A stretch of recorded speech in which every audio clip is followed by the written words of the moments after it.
Good afternoon and welcome everyone to MTA headquarters. Today we're going to talk about a couple of very important issues, but I think what's really important, I think we all know why we are here today. We're here today because of the deterioration of the quality of service and the performance of the New York City subway system, and trying to put together a plan that will help stabilize and improve the system.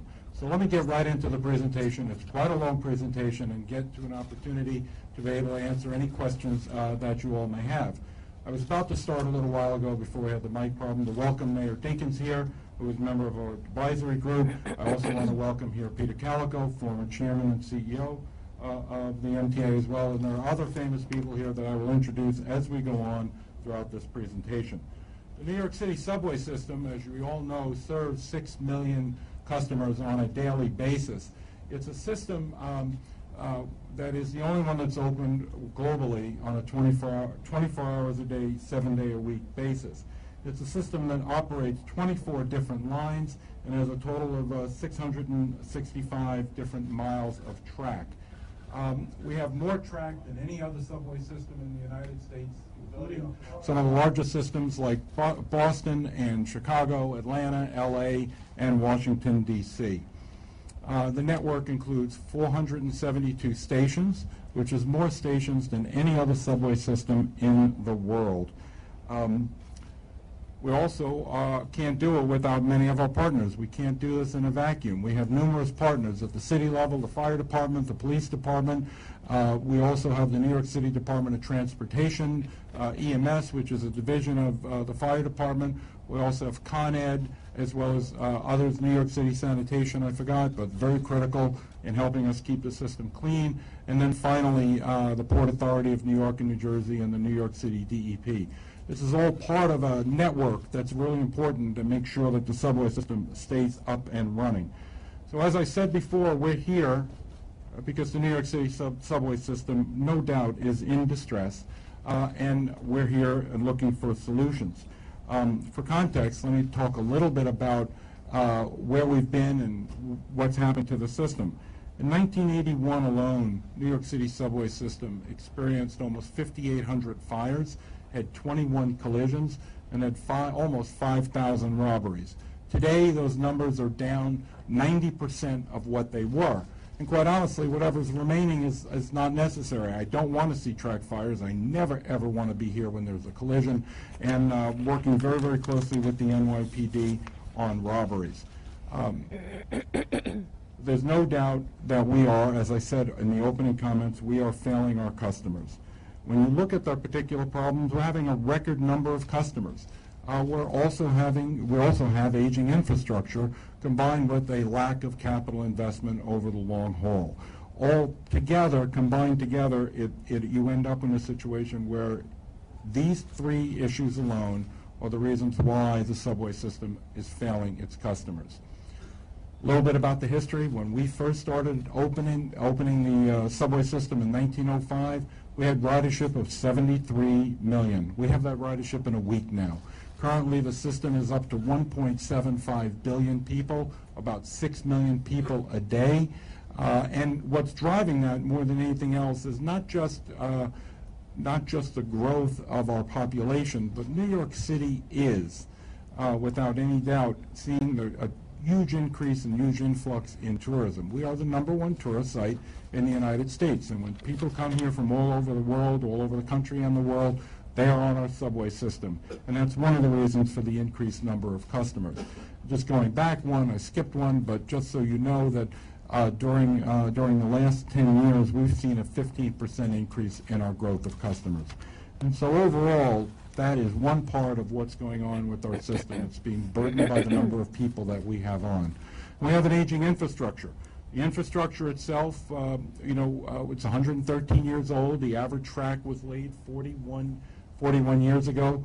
40% of the signal equipment is more than a half a century old. Much of it contains World War II era signaling and communications equipment. For me, that's totally unacceptable.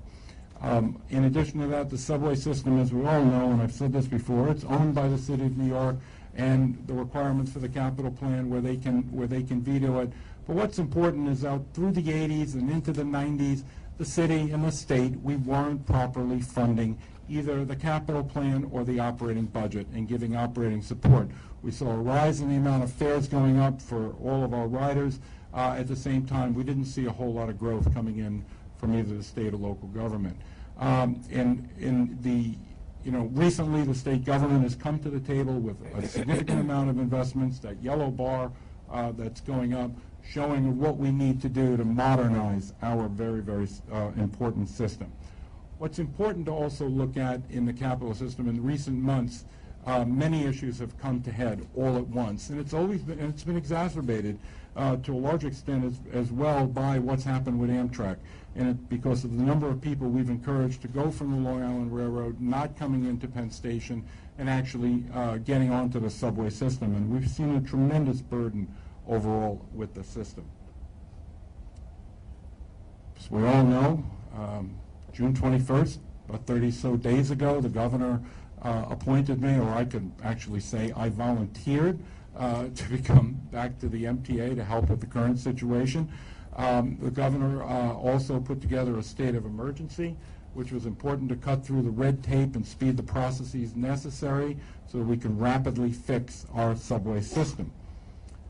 In addition to that, he told me in no uncertain terms that I needed a 30-day plan to be able to fix this system to get it back on track, which is exactly what we're going to do. And over the last 4 weeks, the men and women of the Transit Authority, the MTA and the Transit Authority have come together. We have put together a top-to-bottom review and analysis so that we can transform the subway system to make sure that we do the changes necessary to deliver for all of our customers. In addition to that, we've put together an advisory board of experts who are going to help me and everyone at the Transit Authority in advising us on how to execute and as we go forward. Many of the members are here today, but let me highlight the members of our advisory group who are here. Mayor David Dinkins, who I mentioned, Kathy Wild, who is here in the front row as president of the New York City Partnership, Dan Doctoroff, who is not here, former deputy mayor, Peter Calico, who is here, former chairman of the MTA, John Samuelson from the TWU, who is here, the president of the International now, president of the TWU. Other members, Dennis Rivera, from formerly of 1199, Hector Figueroa, excuse me, who's here, Sarah Feinberg, who is former administrator for the Federal Railroad Administration, Gene Rushinoff, who is someone who cares passionately about our subway system, is here in the front row, and then Mitchell Moss from the NYU Rudin School of Transportation and my colleague at NYU. Mitchell, thank you, and thank you all for being part of this advisory board. The action plan I'm going to lay out today is really going to have two parts. There's a short-term plan and a long-term plan. Today we are going to focus on the short-term plan, and the overall goals are to stabilize the system, improve what we have now, and get it set and ready to become modernized. We've got to take this system and get it out of the late 19th century and get it into the 21st century as quickly as we possibly can. And to begin phase one immediately, we have to deliver, and we're going to deliver this all within a year. I'm reticent to say we're going to get it done within a year, because I want to get it personally done as quickly as possible. So whatever it takes to get it done, and in between we're going to be giving you benchmarks to know how we are doing. As I said, it's to stabilize and improve the system and lay the foundation for modernizing it in the future. To stabilize it and to improve it, we're going to need to focus on one thing and one thing only, and that's the New York City subway customer. They are at the heart of our overall strategy. And what's critical to all of this is part of our goals is to improve the reliability and the capacity of the system. It's to enhance the stations and their safety of the stations, as well as the safety on the subway cars themselves. And then finally, we need to provide clear and accurate communications. And I'll go through each and every one of these areas. But what's important is how we take all of those goals and put it together in a strategy. It's a strategy that's going to target additional personnel and equipment focused on the critical components of the system that we've determined have the highest incidence of failure. Phase one is going to include 5 critical components. Each one of those components is going to be talking about how to enhance track and safety maintenance, How do we enhance car and improve car reliability? How we improve our system safety and our overall system's cleanliness? How do we enhance our communications? And how do we launch a new management group? These 5 areas are so critical and they're core to our strategy of being able to move forward and making a difference for all of our customers. Phase 1, we're going to attack the key drivers. 79% of the major incidents that are causing the delays on our system. You can see in this pie chart 54% relate to signals, track, and power. That's at the core of what we have to fix. That's at the core of what we have to change. We also have to deal with water, car problems, related problems, dealing with fires on the system. It's not going to be, there's a way in which on the medical side, we're going to be able to work with any one of our customers who get sick on board, how to deal with them quickly, because there's a policy here. We don't move the person until an ambulance shows up, which delays the system tremendously, and we're going to go through an approach of how we can do that quicker. And then finally, dealing with our stations. That gray area is all of the other things that go on. People who want to get on the tracks are a significant portion of that. We need to find a way to rid that from happening as well. So let me address signals straight up in front. 30% of all of our incidents of delay are caused by signal issues. Those are the signals that I told are basically World War II era communication devices. 40% of our signal equipment is more than a half a century old, and the equipment is breaking down at an ever increasing rate. Over the last year, the number of major incidents due to signal failures has increased by almost 25%. To reduce the rate at which signal equipment is breaking down, we are creating dedicated teams to execute an expedited repair program that will fix 1,300 signals detected to be the most problematic by the end of 2018. And we have the technology to know exactly where to prioritize those in the busiest parts of the city. And so we've been able to isolate all throughout our system are where are the hot spots for breakdowns. This is where we're going to deploy and redeploy our workforce so that we're able to deal with all of these signal-related problems. In addition to that, our entire system is dependent on a constant supply of power. Subways can't work without power. If you remember, after Sandy, we had no power south of 34th Street, and no system was able to go. No part of our system was able to go south of 34th Street. Well, there's 2 types of power that we need to run our subway system. One is direct power, which goes to the third rail, which moves the trains, and then there's low voltage power, which is what provides the lights as well as the power directly to the signal system. Anytime we have any interruption or any surges, it has an impact on our system. And over the last 12 months, these power issues have been caused tens of thousands of delays, and we're working very closely with Con Ed because power supply is a major problem.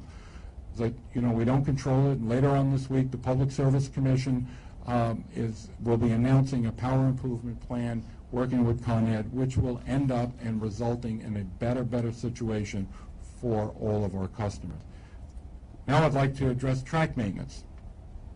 New York City is surrounded by water, and we have 420 miles of the New York City subway system is underground. And the root causes of more than 20% of our track-related incidents that cause delays are from water-related damage or from debris on the debris-related fires. What's important, and we've been able to isolate all throughout the system where there are water-related problems. And let me remind you of something some people in this room know and some people don't know.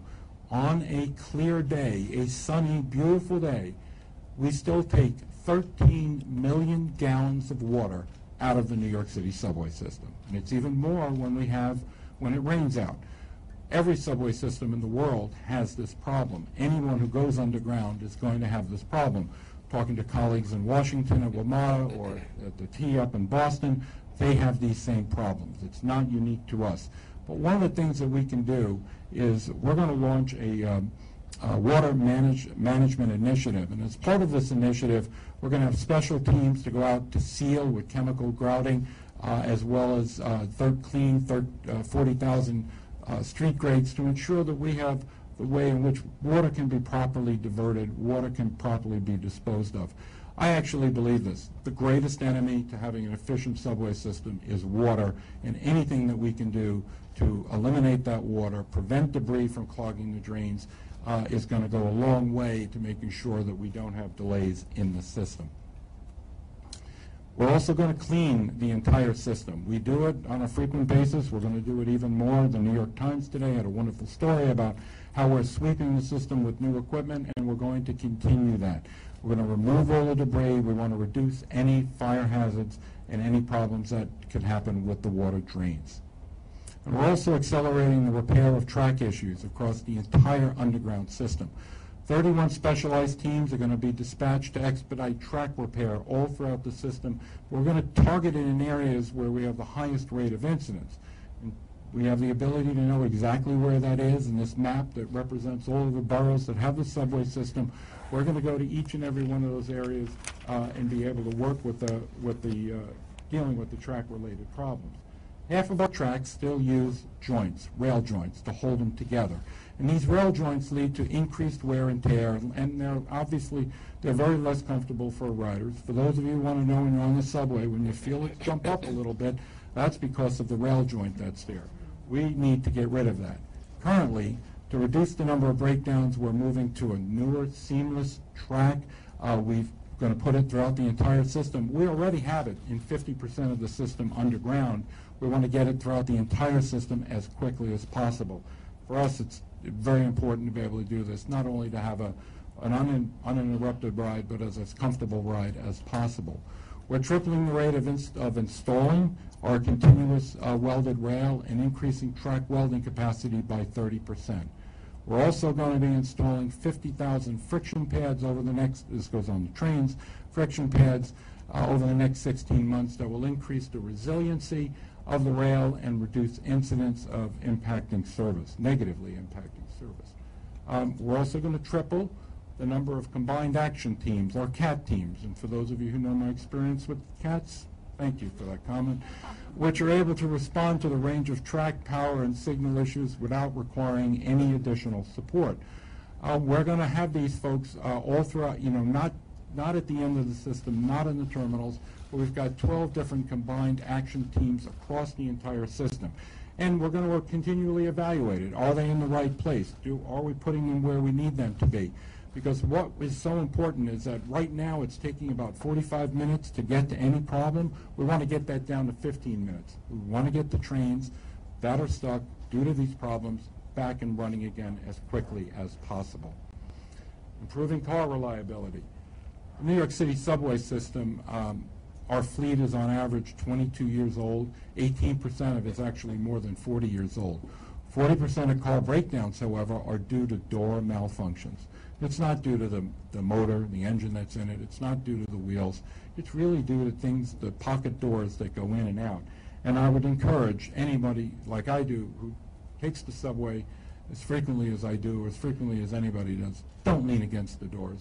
Don't bang the doors, and don't hold the doors open, because these are the things that impact the integrity of the doors and cause an enormous amount of delays in the system. And to rapidly improve our performance for our fleet, we're going to expand major overhaul capacity from 950 to 1,100 cars as quickly as we possibly can. Our repair shop is now open only for 2 shifts a day. We want it open 24 hours a day, 7 days a week. We're going to add additional shift so that we can provide repairs and maintenance for all of our cars as quickly as we possibly can. Our maintenance effort would also prioritize the inspection as well as repair of the doors above and beyond the existing protocols that we have. And this goes to the comments that I said before. Our goal is to inspect and repair every door as quickly as we possibly can, and I definitely want it done within the year, if not sooner. And to ensure faster response times and to make minor repairs on location instead of in our workshops, instead of at the end of the day when the trains aren't there, we're going to be adding 20 additional pre-positioned emergency subway car response teams at 12 different locations, supported by 5 different mobile repair trucks. They're going to be all throughout the system based on where we think they'll best be positioned to deal with any emergencies.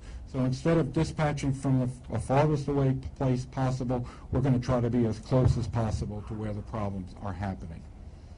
And to address the main issue, which is increasing the volume of passengers that we have on the train, we're going to increase the number of cars on trains wherever it's possible. Many of our trains, the length of our trains are as long as our shortest station. And so in those particular cases, we're not going to be able to add additional trains because we don't want trains that the doors can't open and people have to walk all the way through. That's only going to slow the entire system down. But there are some lines, the C line in particular, which have very long platforms that we are going to quickly start adding cars to the C line to be able to be adding capacity on the C line. We're also going to launch a pilot project, a pilot program to begin the process of removing the seats from some cars on some trains. Train cars are either 8, in length, or 10. Trains are either 8 cars in length or 10 cars in length. What they've done up in Boston is on some of the trains where they have had significant capacity issues, they've taken 1 or 2 of the cars, they've reconfigured the inside, they've taken out the seats, they changed the color of the outside of the car so people know that it's a standing-only car, to be able to get more people into the car. When you go to platforms that have lots of different passengers in the morning at 96th Street on the west side, any time of the day you want to get on the 4, 5, or 6 at Grand Central Terminal, the crowding is extraordinary. We need to find a way to get more people off the platform and into the subway cars. We're going to, as I said, it's going to be a pilot. We're not doing this citywide yet. We want to test it. We want to understand the best way to configure and reconfigure our cars. And we want to do it in conjunction with our oversight regulators in Washington, that we do it in the way we do it properly. We're going to use the shuttle on 42nd, that goes between Times Square and Grand Central Terminal, and we're going to look at the L line because the overcrowding on the L line has just been extraordinary with the growth that's going on in Brooklyn right now. It's very important to also understand this is not something we or anybody at the Transit Authority can do tomorrow or next week. You just can't go to Lowe's or Home Depot and buy the poles and buy all the material we need. But this is something we want to try, and we want to follow what other subway systems that have been experiencing a significant increase in riders been able to do to be able to serve their customers as well as they possibly can. And to improve the customer experience, we're going to also include other interior upgrades, and we're going to be doing this on a regular maintenance cycle basis. Various different things, replacing broken chairs, replacing anything glass, everything, the windows that are there, so that we can enhance the experience overall. Public safety and cleanliness of the system. I've touched on this a little bit, but safety on the subway system is a very big priority for all of us. Law enforcement, I believe, is going to need to focus on enforcing the laws that affect our station operations as well as all of our customer safety. I will tell you that New York City Police Department does a phenomenal job in safety. Let me just get back to that. Safety overall on our customer safety. However, I want to call on the police department, Chief Fox and others, to start increasing the police presence, which they have been doing, into our stations, and start enforcing the law when it comes to litter. Illegal activities such as litter and harassing and sexually inappropriate behavior seems to be on an uptick in the system, and we need to bring it to an end. And I know, working with the police department, this is going to happen. Littering is a real problem. We saw the fire a couple of weeks ago. We've had almost 700 related fire incidents every year, and it results in fewer than 80 violation of tickets a year for people who throw trash on the system. We need to change that. We need to really enforce the existing laws that exist already to make sure trash is not thrown into the system. As I said before, we're also going to start sweeping a lot more, so it's going to be a combination of both. Now, we're also launching a public awareness campaign to educate our customers on the consequences of littering, the fines that would happen from that, and how it ends up delaying all of their friends and neighbors by doing what they're doing in the system. Information materials are also going to be made available and posted all throughout the system to make sure that everybody understands how important it is to keep the subway system clean. Homelessness is also on the rise. We all know this.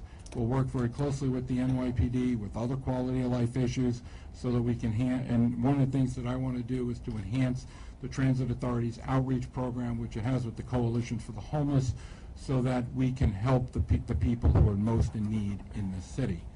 And when a customer becomes ill on the subway train, it effectively stops that train as the train staff is there, and they're required to remain with the passenger until help arrives.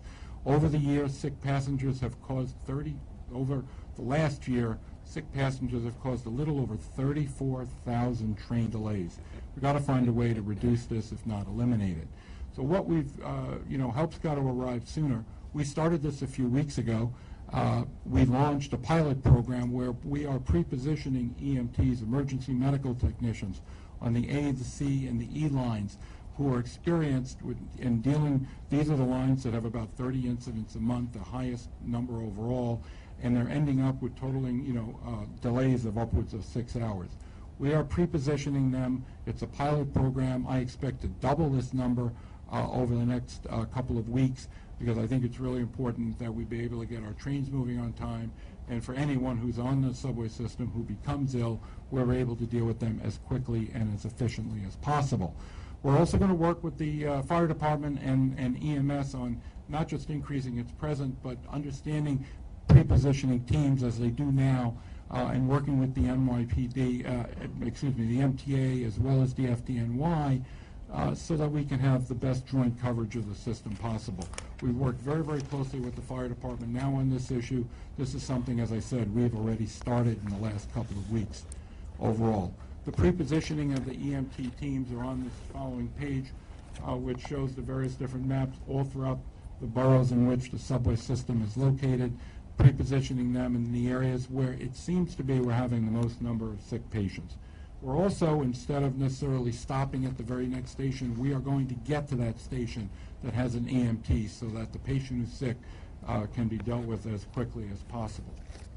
Additionally, we're going to transform our customer experience with heavy-duty cleaning.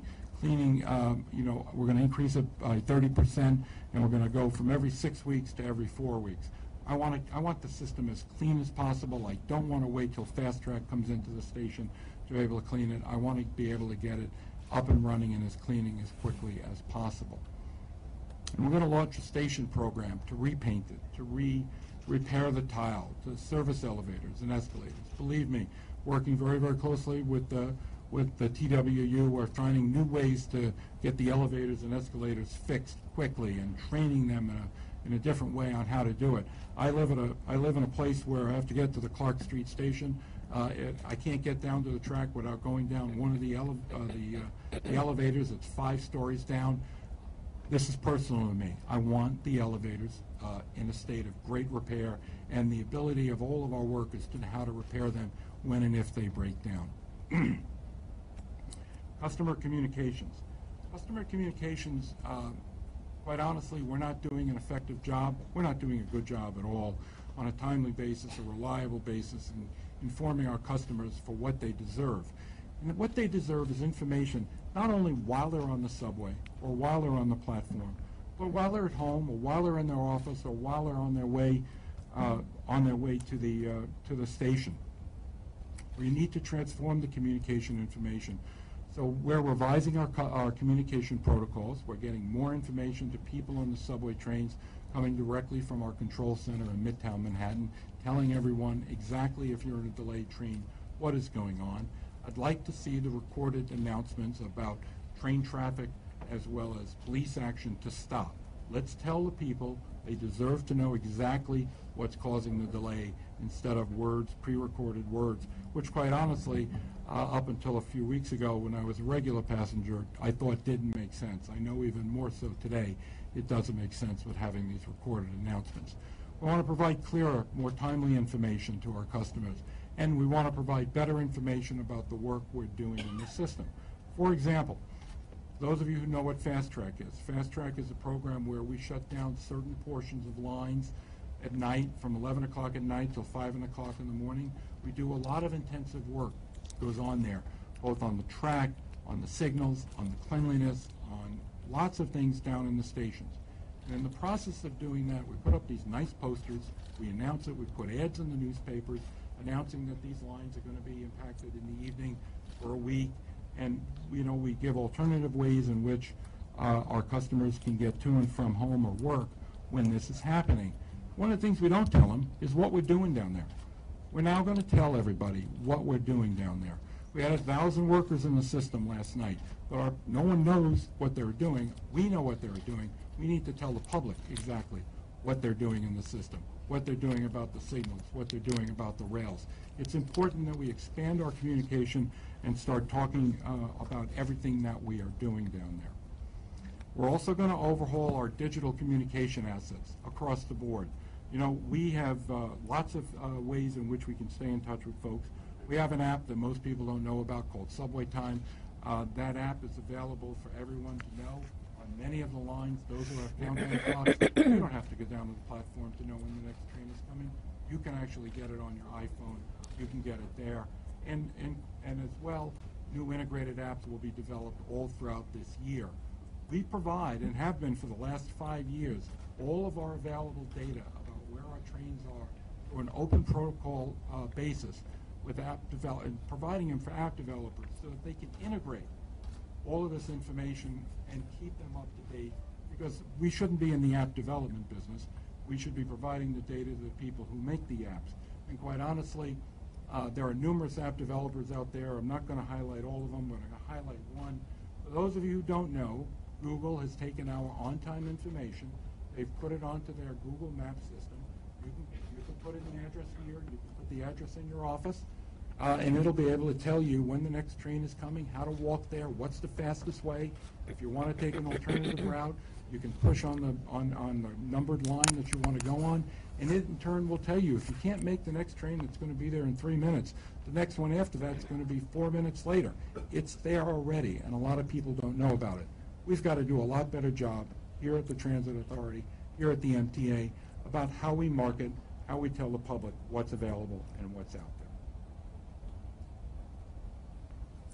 We're also going to be placing MTA customer representatives at high traffic stations to provide guidance to our customers during the summer of the LIR problems that we've been having due to Amtrak-related issues at Penn Station. We have found customer service representatives pre-positioned at certain locations to be invaluable to helping our customers know what's going on in the system and where to go if there's any situation. We want to accelerate our system-wide installation of countdown clocks. They will be done by the end of this year.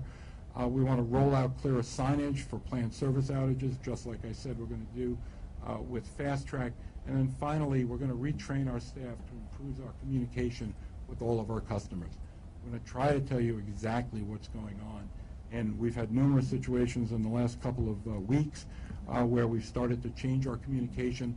Communication is coming directly from the control center, directly to any train that may be stuck in a tunnel, and explaining to them what's happening and how quickly we'll be able to move. And it's been working quite successfully. We want to expand that throughout the system. We're also going to launch a critical management group. One of the things that we found during this LIR situation this summer is that, we've been able to determine that the siloed-based decision-making that has been world-renowned at the MTA needs to come to an end. We need to stop it. We need to have faster, more quicker decision-making. We're going to establish an MTA-wide emergency operations center. We started one here. We call it the War Room for this summer. I don't want to call it a War Room forever. So we're going to call it an emergency operations center, where everybody's going to be pre-positioned to know whenever we have a problem anywhere in the system, not just on the subways or our buses, Long Island Railroad, Metro North, including the Triborough Bridge and Tunnel Authority, anyone, will be able to come together and communicate with everyone in a very succinct way and being all in one location. We will do that, and we will locate it right here in the headquarters and create an emergency management operations center. We've also asked the PSC, which I mentioned will be announced later this week, to add power utility representative to be part of our emergency management group as well. We're also going to empower our staff with initiatives and to invest in training all across on change management and all across of our disciplines. I think it's really important for what we need to do here at the MTA and specifically at the Transit Authority, that we start helping with professional development for everyone in the system. I will work with the unions, I will work with management to make sure that we have the proper training that goes on. And we're going to execute major capital improvements on time and on budget. I'm not doing that. On time or on budget. And we're going to streamline the procurement process and transform how we actually have been doing business. Measuring performance. I mentioned this early on when I took the job. We need to start monitoring our progress and hold all of us, hold me accountable.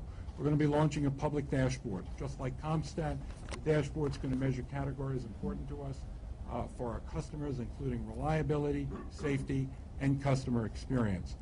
Very critical that this information be put up as almost on a daily basis so we know exactly how we're doing, how performance is going. Look, total phase one of this plan to modernize it and everything else is going to take 30 separate tangible actions in all of the 5 areas that I discussed. I will make available to everyone as they leave here each and every one of these 30 actions. I'm not going to go through each one today. I'm already losing my voice. But rest assured, these are the things that I'm going to measure everything by and where I expect the public to measure us by so that we can enhance the service, a better service providing for everyone.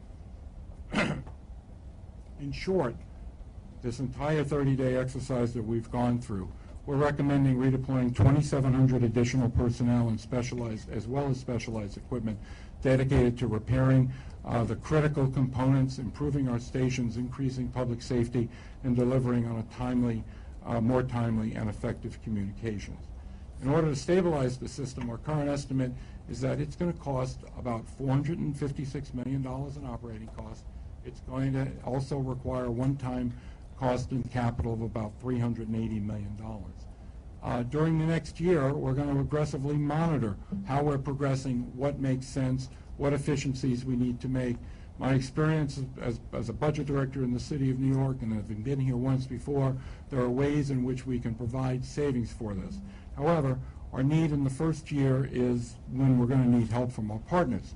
Now, when you look at the areas in which we can gain additional income to be able to do this, there's the Triborough Bridge and Tunnel Authority.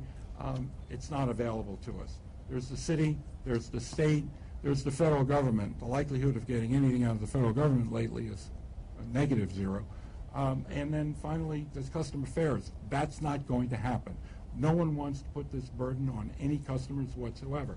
They've been burdened already, so it just leaves it down to the city and the state. And it's been my recommendation, as I mentioned earlier today to the first deputy mayor, that I'm going to recommend that New York City and New York State split the cost. I've discussed this with the governor. I know I have his commitment. We'll work with City Hall, and we'll try to come to a proper conclusion. The reason why is this is on behalf of the people in the city of New York. We need to come together to be partners in this more than anything else. We need to be partners. Phase 2, which I'll just talk about briefly, is going to be the modernization of the system. Once we get the system stabilized, once we get the system back moving again, we're going to need to start focusing on what we find out from the challenge, the genius challenge that happened, and address the systemic and system-wide improvements that we need to have. New signal system, modern signal system.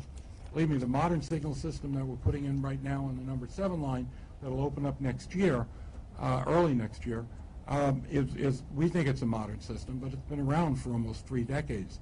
We believe that there are systems out there that are being developed that will be able to use Wi-Fi and wireless approach, which we think will be faster to put in, but they're going to be quite expensive.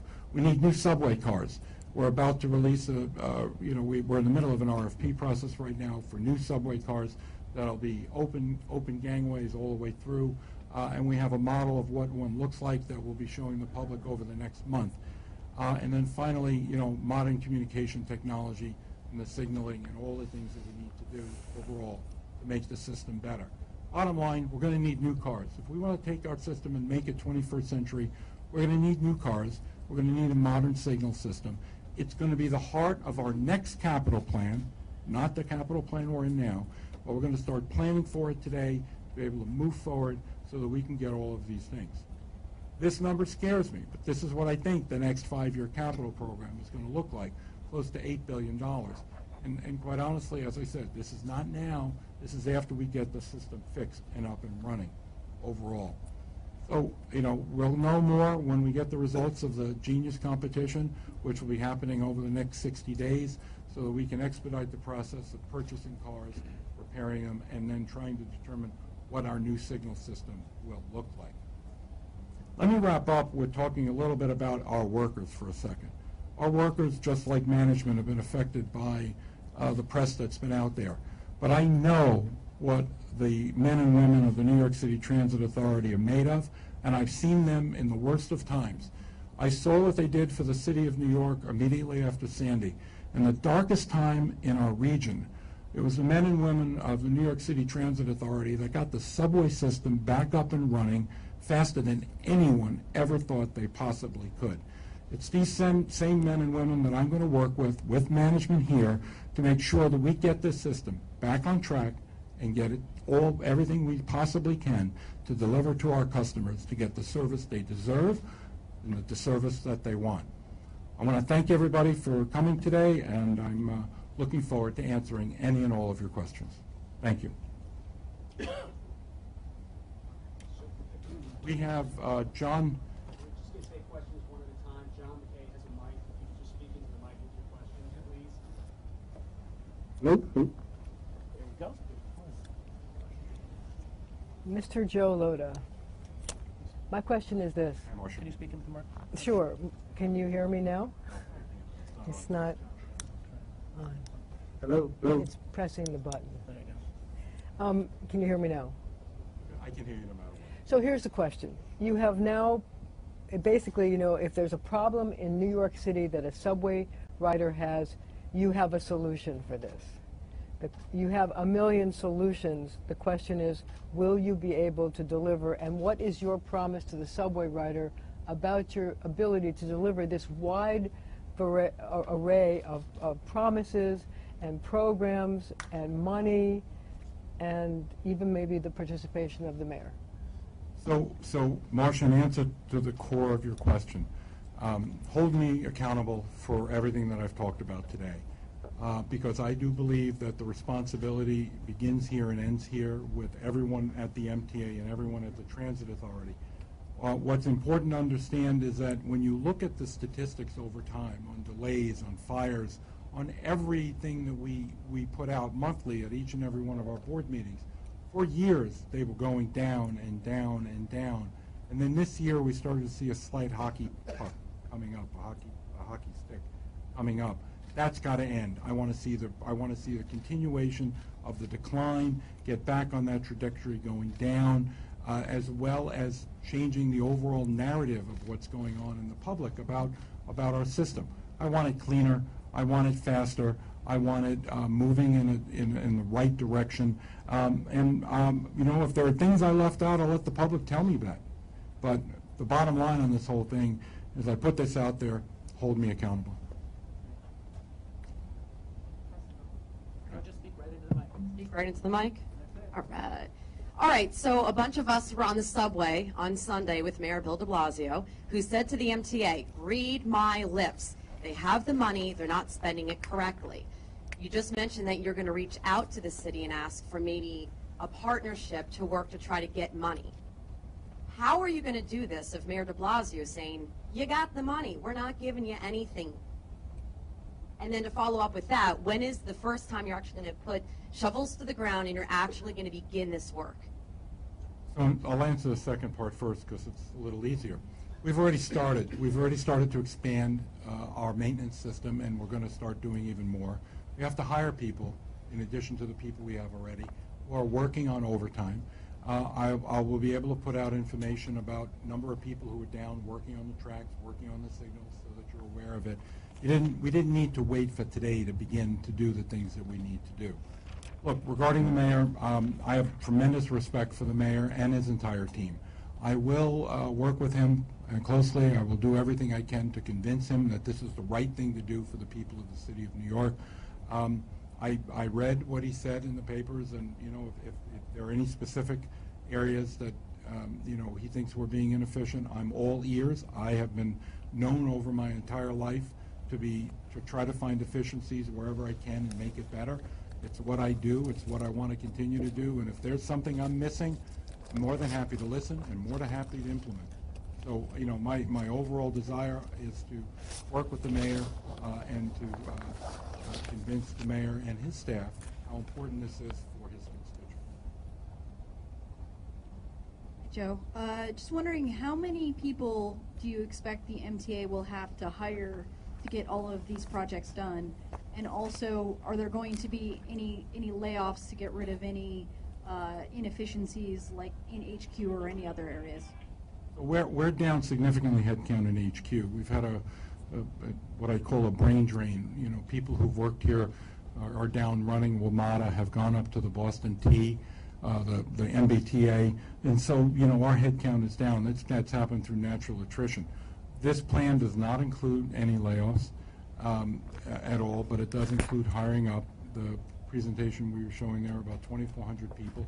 Not going to happen immediately. It's going to happen over time. If you looked at charts that we provide to our board of our headcount, I need to bring it back to where we were in about 2010, 2011. Let me describe to everybody what really happened in the system, because I think it's really an important thing. There was a fiscal crisis in the late 2007, 2008. Mortgage market crashed. There was a significant reduction in state revenues. There was a significant reduction in city revenues. Obviously, there was a significant reduction at the MTA as well. When that happened, a lot of evasive action was taken. We know there was a reduction in our workforce. We know that to save money, there was no hiring going on. We know that there was an extension of maintenance intervals, meaning a longer period of time. Instead of looking at something every 3 months, we were looking at it every 6 months. Those were the things that were necessary to happen. We also reduced the number of bus routes in the city. If you recall, we did that, as well as increasing headway. A couple of years later, we put back most of the buses. We rearranged some as well to make them more efficient. But as well as we did nothing about the head times, we did nothing about the maintenance and extending it, and this has come home to haunt us. The fact that we extended maintenance out, we've come home over the last 7 years, it's had a tremendous problem in hurting us. John Samuelson was interviewed by, I think, one of the newspapers, and it was in the paper this past weekend, talking about what's happened in our maintenance effort area. And he was absolutely right. We have to do more. We have to do it more frequently, and we're going to need to do it with more workforce. Joe, speaking of the cuts, there's been obviously a noticeable reduction in and since those cuts, there was obviously a noticeable reduction in the number of trains that you see going through your station. What is going to be done to, one, just bring back the level of service you had, running trains per hour as you did before the Great Recession? And anything you want to say specifically about how to just improve the speed of the ride, which has just been noticeably sluggish as the years gone by? So, we have the same number of trains that we had. We run about 5,600 trains every single day. Dan, I'll look at what you were talking about. My numbers that I'm looking at don't jive with your numbers, but I want to look at what we are seeing is that there are more and more crowding and off-peak times. It's for lots of reasons. People have different work schedules.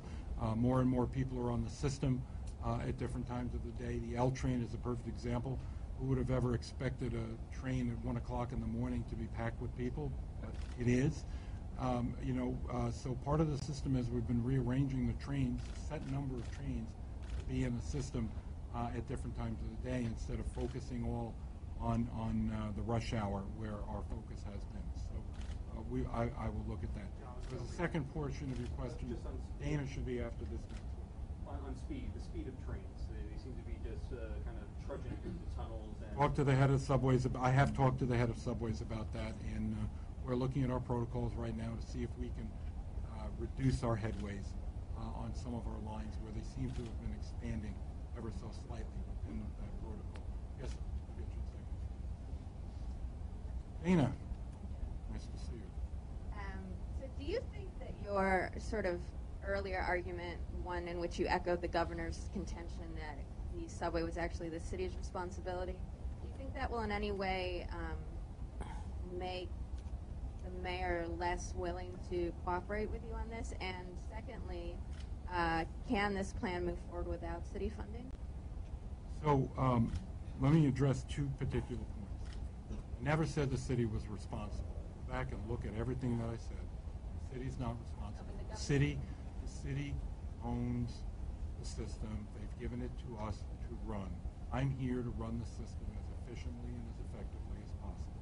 I'm going to go to my partners at the state and go to my partners at the city and ask them to help fund the first year. I will do my very best to find efficiencies and revenues necessary to go out into the future years in doing that. It's as simple as that. So the commentary that I heard was, as I said at the beginning when I stood in this room, I said, this is nothing more than a history lesson, and that's all it was.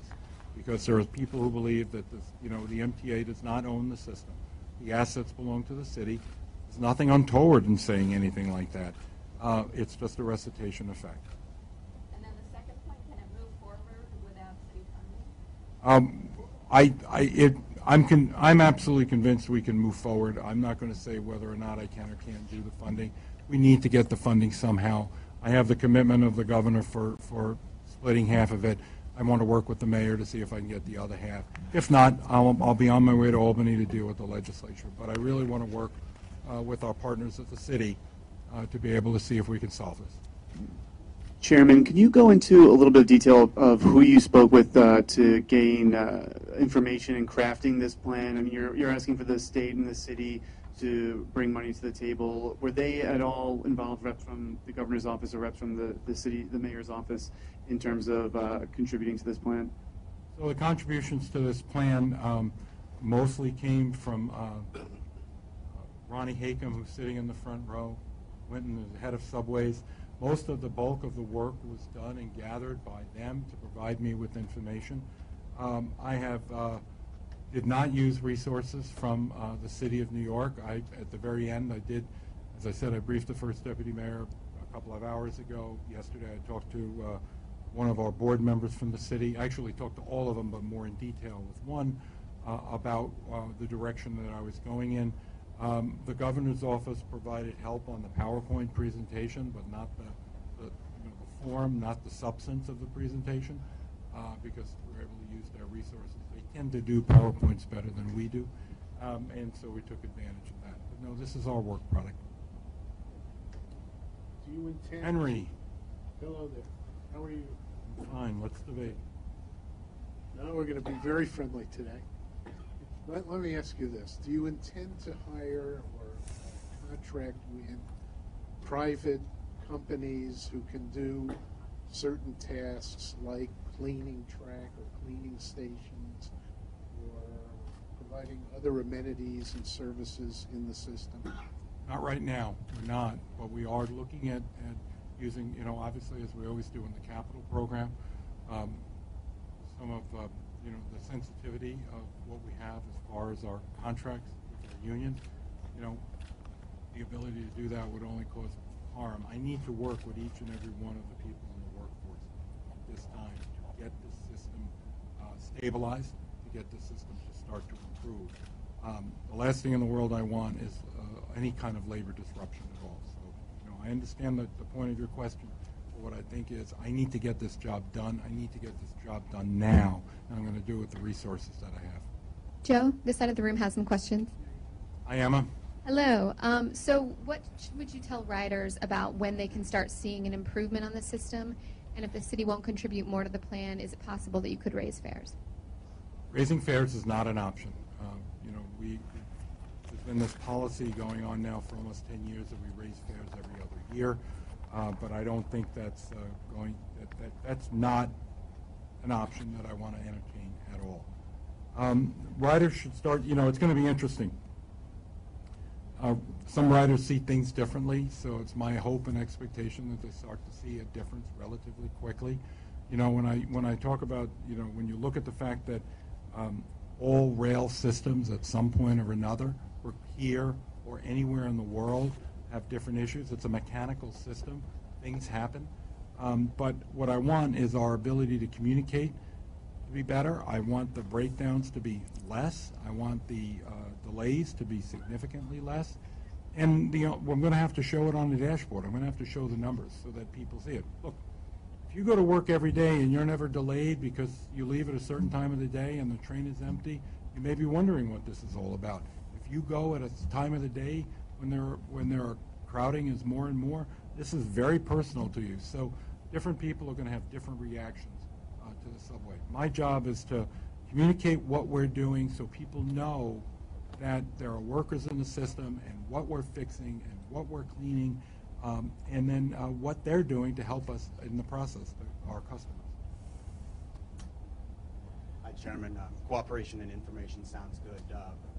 When could we expect to see the dashboard? When could we access some of that? And do you think that you need to be getting us ready, riders ready, for long-term shutdowns or really intensive work, especially given that a lot of this is going to be relying on what comes out of the Genius Company? That's the thing. So what should we be ready for? So I'll answer the second question first. I'd like to see an expansion of the fast track program. All boroughs, multiple fast tracks going on in different boroughs so that they're not impacting each other. Those are shutdowns, for those who don't know. Fast track, 11 o'clock at night to 5 o'clock in the morning. A lot of intensive work is done in a large stretch of the system. I'd like to see that. I don't expect to shut whole systems down at this point. I don't see any reason for that.